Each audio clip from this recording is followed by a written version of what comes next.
함께 신앙 고백 하시겠습니다. 나는 전능하신 아버지 하나님 천지의 창조주를 믿습니다.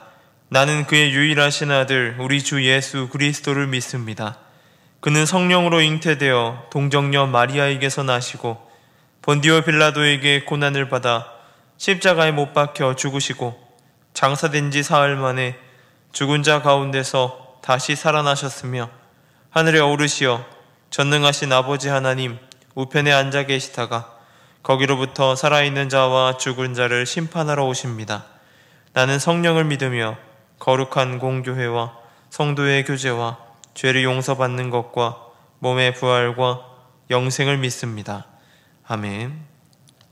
찬송가 423장 함께 찬양하시겠습니다.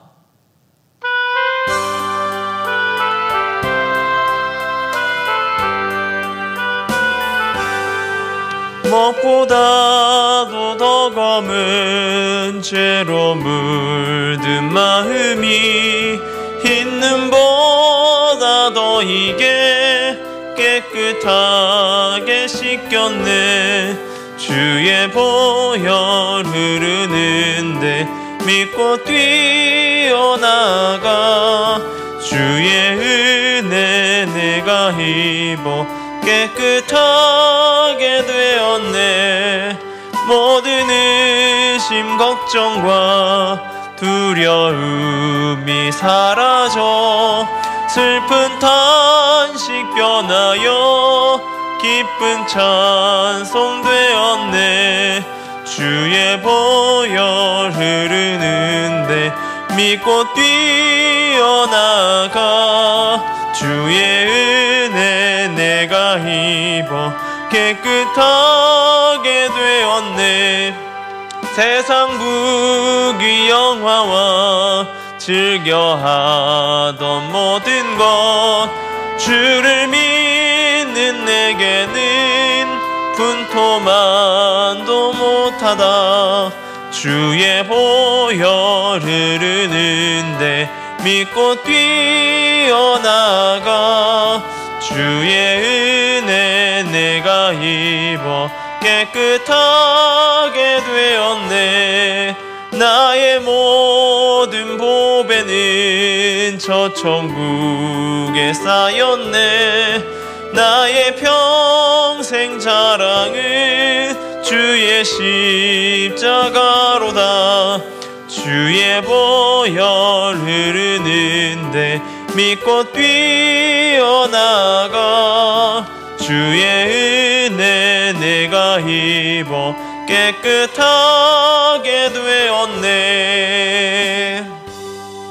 아멘. 오늘 함께 볼 말씀은 사무엘상 6장 19절에서 7장 2절까지의 말씀입니다. 사무엘상 6장 19절에서 7장 2절까지의 말씀을 제가 봉독해 드리겠습니다. 베스메스 사람들이 여호와의 궤를 들여다 본 까닭에 그들을 치사 70명을 죽이신지라. 여호와께서 백성을 쳐서 크게 살육하셨으므로 백성이 슬피 울었더라. 베스메스 사람들이 이르되 이 거룩하신 하나님 여호와 앞에 누가 능히 서리요? 그를 우리에게서 누구에게로 올라가시게 할까 하고 전령들을 기럇 여아림 주민에게 보내어 이르되 블레스 사람들이 여호와의 궤를 도로 가져왔으니 너희는 내려와서 그것을 너희에게로 옮겨가라.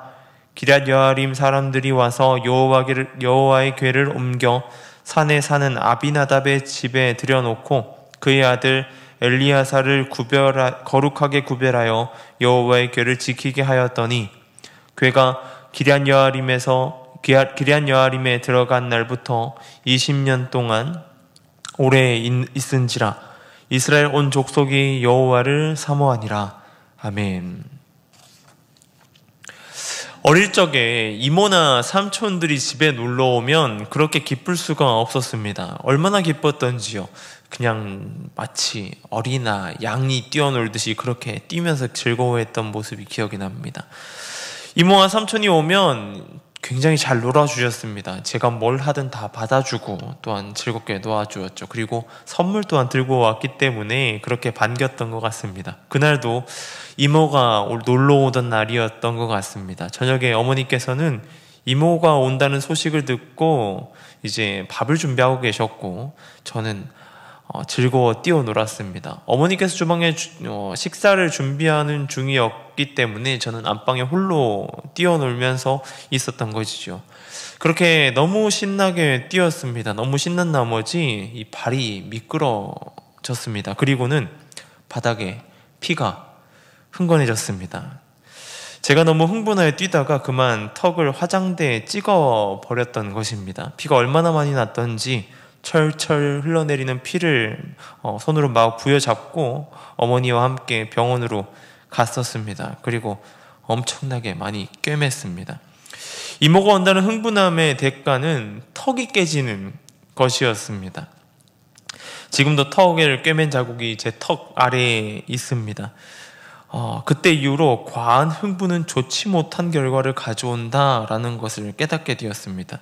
이런 비슷한 상황을 사자성어로 과유불급이라고 말하죠. 정도가 지나치면 미치지 못한 것과 같다라는 말입니다. 오늘 본문은 언약궤가 돌아온 후 이스라엘 모습을 볼 수 있습니다. 언약궤가 돌아온 사건은 그들에게 있어서 굉장히 커다란 사건이고 의미 있는 사건일 것입니다. 엘리 제사장 가문의 몰락 그 마지막 멘트가 하나님의 영광이 이스라엘을 떠났다였기 때문입니다. 그 언약궤가 빼앗김으로 이스라엘의 영광이 떠났다라고 말한 것이죠. 그 영광이 다시 돌아온 사건이 오늘 본문에 쓰여있는 사건이라는 것입니다. 그런 언약궤가 돌아온 이스라엘의 그 사건에 가장 처음으로 그리고 있는 사건이 무엇이냐면 죽음의 사건이었습니다. 왜 그들에게 있어서 귀한 사건이 되어야 될 언약궤가 돌아온 사건이 죽음의 사건으로 이어지게 된 것일까요? 그것은 그 지역 베세메스 사람들 간에 있었던 교만함과 무지함 때문이었다는 것이죠. 첫 번째는 이스라엘의 교만함이 아직도 남아 있었습니다. 베세메스 사람들은 언약궤가 돌아오는 것을 보았습니다. 이 암소 2마리가 끌고 오는 수레에 실려있는 언약궤를 본 것이죠. 기쁘고 기뻤습니다. 왜냐? 빼앗겼던 언약궤가 돌아왔던 것이죠. 그날로 제사를 드렸습니다. 언약궤를 실어서 온 수레를 끈 이 암소 2마리를 잡아다가 번제를 드렸던 것이죠. 언약궤가 돌아온 것, 그것은 이스라엘의 회복을 의미하고 다시 한번 그 영광이 그들 가운데 있다라고 하는 것을 의미하는 것이었습니다. 그런데 이 베세메스 사람들이 그 기쁨을 넘어서 이 언약궤를 들여다 보았습니다. 분명 그곳에 레위 사람들도 함께 하였습니다.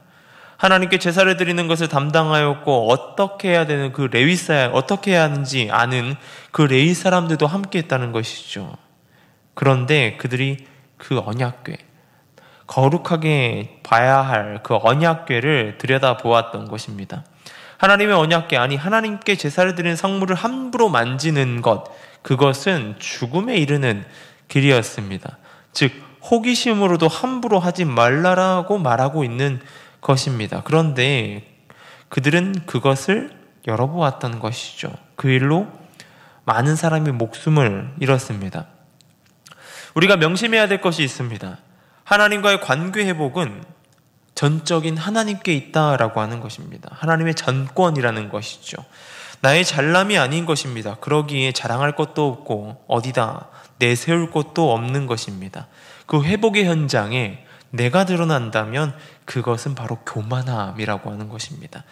회복의 자리 가운데 있어야 할 것은 우리가 하나님 앞에 설 때에 우리가 하나님 앞에 경외함을 가지고 두려움을 가지고 서야 한다라고 하는 것이죠. 하나님, 그 존재에 대한 존경함, 경외가 있어야 된다라고 하는 겁니다. 그게 우리가 행해야 될 일이고 우리가 바라보면 나아가야 될 삶이다라고 하는 것입니다. 두 번째는 이 무치함이었습니다. 그들은 몰랐습니다. 하나님의 거룩한 분이라는 사실을 말이죠. 거룩이라는 단어는 인간에게 있어서 사용될 수 없는 단어입니다. 그들은 거룩함을 인지하였습니다. 언약궤를 들여다보다 말이죠. 많은 사람들이 죽고 나서 그들은 그렇게 고백합니다. 베스메스 사람들이 이르되 이 거룩하신 하나님 여호와 앞에 누가 능히 서리요?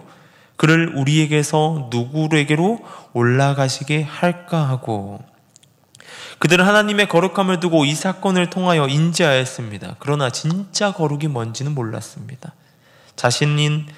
그들은 자신들에 있어서 언약궤가 그저 재앙 같은 존재가 되어버린 것입니다. 언약궤를 기럇 여아림 사람들에게 요청을 보냅니다. 이 언약궤를 우리에게 남겨두지 말고 가지고 가라라고 하는 것입니다. 무지하면 중요한 것이 얼마나 중요한 것인지 모릅니다. 이 인터넷에서 혹시라도 금 원석을 한번 본 일이 있습니다. 여러분도 한번 검색해 보시기 바랍니다. 금이 비싸다는 것은 우리가 다 알고 있습니다. 모두 다 알고 있죠. 이 시대 가운데 가장 귀한 것 하면 금을 이야기하기 때문입니다. 그런데 금 원석의 색깔은 어떤 색인지 아십니까? 금 함량이 많은 것은 금색으로 보이지만 금 함량이 낮은 것은 그냥 검정색 돌처럼 보입니다. 그 사이에서 무언가 반짝이는 것이 보여지는 겁니다. 육안으로는 도저히 금이라고 살필 수도 없는 것이죠.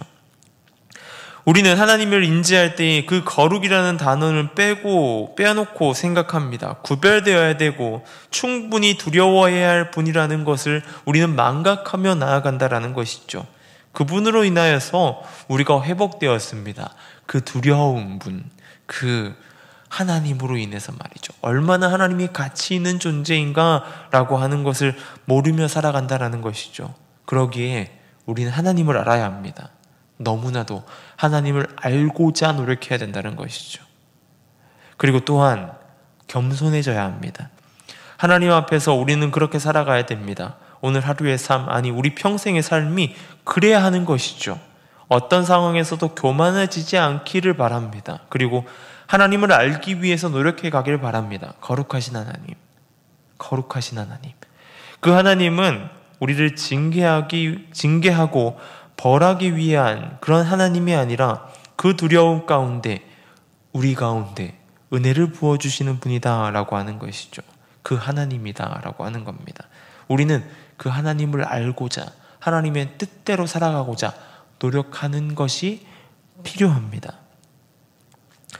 오늘 하루도 그 하나님과 함께하는 저와 여러분 되길 소망합니다. 온전히 주님 안에 주님을 알고자 겸손한 마음을 가지고 나아가는 저와 여러분 되길 소망합니다. 기도하겠습니다.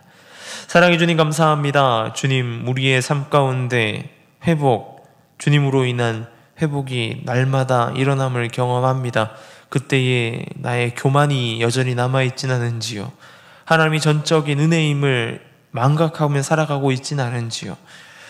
또한 주님, 너무나 하나님에 대해서 모르고 살아가진 않은지요. 그저 사랑의 하나님이라고 알고 나아가고 있진 않은지요. 우리 가운데 깨닫게 하여 주옵소서. 더욱더 겸손함을 가지고 하나님 앞에 나아가고 또한 하나님을 알고자 노력함으로 나아가는 우리의 모습 되게 하여 주옵소서. 온전히 주님 안에 거할 때에 그 거룩하심 가운데 나아가게 하여 주옵소서. 주님 안에 거하는 우리의 모습 되길 소망합니다. 또한 우리가 기도하고 있는 미얀마 땅 가운데에 온전히 주님 안에 거하는 땅 되길 소망합니다. 그곳 가운데 선교의 사역을 힘쓰고 있는 선교사님들의 안전과 건강을 지켜주시옵소서. 나아가는 발걸음 가운데 함께하여 주시고 붙들림 가운데 나아가게 하여 주시고 또한 선교의 여정을 준비하고 있는 가정 가운데 붙들어 주시고 훈련시키셔서 온전히 그곳 가운데에 주님이 예비하신 곳 가운데 나아가 그 사역을 주님의 뜻을 선포하며 나아갈 수 있도록 도와주시옵소서. 또한 단기 선교로 나아간 지체들이 있습니다. 지체들의 건강을 붙들어 주시고 그곳 가운데에 주님을 사랑을 들고 서 나아갈 때에 그곳 가운데 예배가 살아나고 또한 은혜가 넘쳐날 수 있도록 붙들어 주옵소서.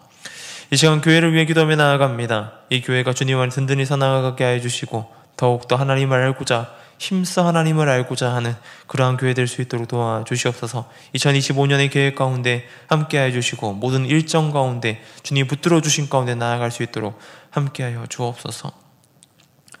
이 나라를 위해 기도하며 나아갑니다. 어지럽고 어수선한 이 전국 가운데에 주님 간섭하여 주시고 하루빨리 이 모든 것에서 내려와 서로가 서로를 미워하고 시기하는 마음을 내려놓고 회복의 역사가 일어날 수 있도록 도와주시옵소서.